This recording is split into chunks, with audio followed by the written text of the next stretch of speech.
สบายดีพี่น้องนี่ก็ตื่นมายามเสาร์ของวันศุกร์ก็สิประมาณนี้เนาะพี่น้องวันนั้นนี่ก็สิมาถ่ายภาพสวยๆอันนี้ก็คือต้นกะที่กำลังใหญ่เมื่อวานนี้เนาะพี่น้องฮะก็ได้1 คืนก็สิประมาณนี้นะพี่น้องส่วนตัวนี้ก็สิได้1 อาทิตย์พอดีได้รอบ1 อาทิตย์แหละพี่น้องอันนี้ก็คือต้นกล้ามองไปในมุมนั้นก็เป็นฟาร์มหรือว่าเป็นสวนพักหาก่อนได้ปลูกแล้วเนาะกำลังเริ่มเที่ยวอันนี้ก็ปลูกได้พอดี1 อาทิตย์เนาะมาหอดเบอร์นี่ก็เป็นอยู่1 อาทิตย์แหละ1 อาทิตย์กับ1 มื้อเพราะว่าเขาปลูกวันพฤหัสนะพี่เนาะในด่านนี่ก็เป็นโมมของบ่อน้ำที่ว่าเขาได้เอาขึ้นมาฮดน้องบัวบ่อบัวมองไปข้างในกระท้องฟ้ากำลังตะเวนกำลังขึ้นกำลังสวยงามพี่น้องเนี่ยเมื่อเช้ากับวันนี้ก็จะได้มาถ่ายร่มชมวิวสวยๆฝากเพื่อนนะพี่น้องกิจกรรมประจำวันอันนี้ก็คือเป็นโมงของไหวต้นกล้ามาเลยพันต้นกล้าตัวนี้ก็คือเป็นบ่อน้ำที่เราได้เปิดน้ำขึ้นมาใส่ในแต่ละวันนะพี่น้องวันนี้ก็จะได้มาให้พี่น้องได้เบิ่งในส้มป้าตาพี่น้องบักแต้งค่อยคืนแล้วดกแล้วพี่น้องระเบิดเถิดเทิงมาแล้วบาทนี้สวยงามดกใบเพิ่นก็อยากร้ายในพี่น้องเพราะว่าท่านได้ตัดออกท่านเข้าได้ตัดใบออกแห้งหมากสีดกเนาะป้าโตกำลังงามเลย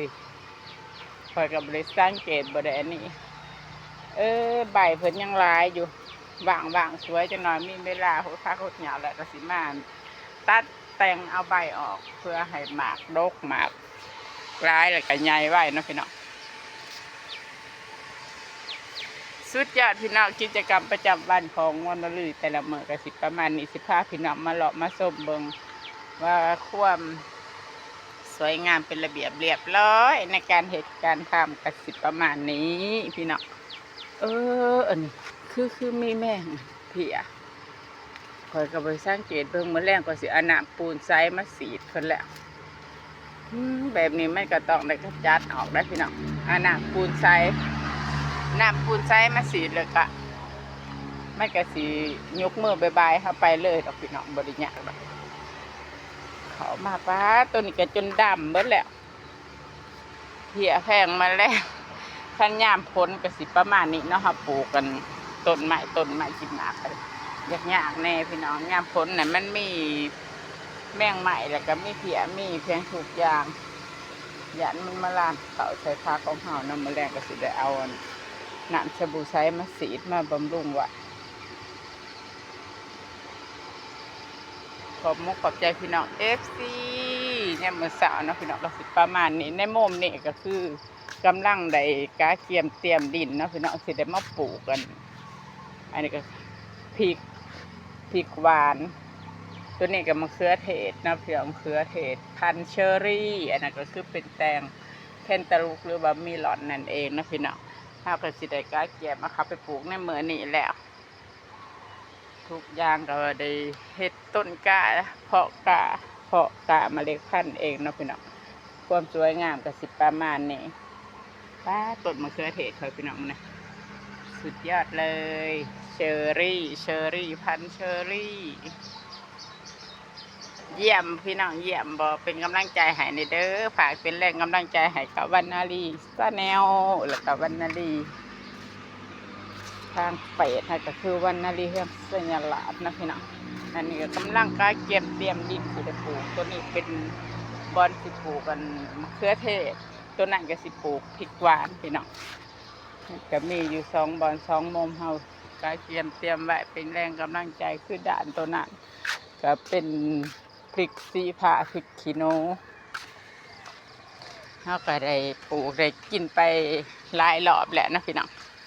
ถ้าพี่น้องมาเบิ่งมาชมตอนนี้กำลังปรุงดินเติมดินให้เพิ่นใหม่กำลังกี่ดอกขึ้นมาอีกเป็นรอบที่2ที่3เลยแหละพี่น้องหมากเพิ่นก็ลดลงแน่แล้วก็กำลังมันสิเริ่มขึ้นมาใหม่ด่านตัวนี้ก็เป็นเฮาได้เฮ็ดได้ทำใบในรุ่นก่อนอันนี้ก็คือหน่อไม้ฝรั่งก็กำลัง กำลังเริ่มกำลังแตกพี่น้องมันขึ้นมาฮักกระตัดออกแล้วก็แตกใหม่ปงใหม่เนาะทุกอย่างก็คือการเฮียนหูแล้วก็ปลูกขึ้นมาเพื่อวานให้ถนัดให้เก่งภาษาใช้แล้วก็พอได้กินไปเล็กๆหน่อยๆอันนี้ก็คืออีกด่านหนึ่งของพริกต้นพริกนะพี่น้องก็ได้เก็บไปหลายรอบแล้วตอนนี้เพิ่งก็กำลังยุดกำลังเริ่มสิปงดอกขึ้นมาใหม่อีกอันนี้ก็คือแต่ละด่านแต่ละมุมให้พี่ให้น้องได้มาเบิ้งมาชมน้ำกันแต่สาวๆสิประมาณนี้เนาะพี่น้องฮะส่วนด่านตัวนี้กับพี่น้องก็สิเป็นอยู่พักไทยพักกวางตุ้งหรือว่าพักคะน้าแล้วก็มินิบ็อกซอยแล้วก็เป็นต้นกะของพวกพักไทยเนาะถ้าบ่ได้เป็นหญ้าใส่ถาดลุ่มแล้วก็สิได้มาปลูกไปตามโต๊ะตามวานไปแบบนี้ถึงเวลาปลูกเฮาก็ลุกออกไปปลูกโลดก็สบายอยู่นะพี่น้องอันนี้เป็นพักไทยกับบ่ได้พิธีพิถันคือพักสลัดปานใดอันนี้ก็เป็นคะน้าต้นกะของคะน้าพอปลูกแล้วเฮาก็ได้ลุกไปปลูกสุดยอดเลยอันนั้นก็คือพนักงานช่องข่อยกับแต่ละด้านแต่ละโมงกันที่ประมาณนี้ตื่นมาย่ามมื้อเช้าก็สิพากันประจำการประจำทีของไผของลาวเนาะพี่น้องอันนี้ก็คือกิจกรรมย่ามมื้อเช้าก็สิได้มาฝากพี่ฝากน้องว่าแต่ละมื้อเฮาพากันเฮ็ดกันทำแบบใดก็ขอแรงกำลังใจให้นี่เด้อพี่น้อง FC เบิดสุขุสู่คนมุมนี้ด้านนี้ก็ถือว่าสวยงามหลายเด้อพี่น้องงามมีแต่บอลสวยบอลงามนั่นก็คือเป็นมินิบ็อกชอยนี่ก็งามได้เป็นพักที่ว่าทนทานแล้วก็ได้น้ำหนักดีนะพี่น้องขอบใจกับแรงกำลังใจเบิร์สุขุสุคนอันนี้ก็คือทีมงานของพวกข้าวกับซิมี่อยู่3 คนนะพี่น้องช่วยกันบูรณะรักษาแต่ละด่านแต่ละมุมก็หลายด่านหลายมุมที่พาพี่น้องไปเบิ่งผสมคือมุมตัวไหนก็เป็นมุมเหมือนพวกกันต้นไม้ต้นมะนาวถั่วแล้วก็มีเลมอนหลายอันหลายอย่างนะพี่น้องแต่หลายมุมชุมเฮาก็สามารถรักษาแล้วก็เฮ็ดได้อยู่ตามปกตินะพี่น้องอันนี้ก็เป็นอีกแรงหนึ่งที่ว่าความสามารถล้วนของพวกข่อยท่านนี่ก็คือถั่วผักยาวกำลังขึ้นส่วนตัวนี้ก็เก็บไปแล้วก็เบิดแล้วนะพี่น้องกับปลูกกับบ่ได้หลายแต่ละอันนะพี่น้องให้มีทุกอย่างแต่ว่าเฮากับปลูกบ่ได้หลายคือเป็นถั่วเหนือกินได้ให้มีทุกอย่างให้ได้ทุกอย่างเวลาจะนายออกมากก็ได้เก็บผักเก็บตอนเพิ่นเป็นกำลังใจให้ในเด้อจ้าพี่น้องบ่สิขู่ทุกคนบ๊ายบาย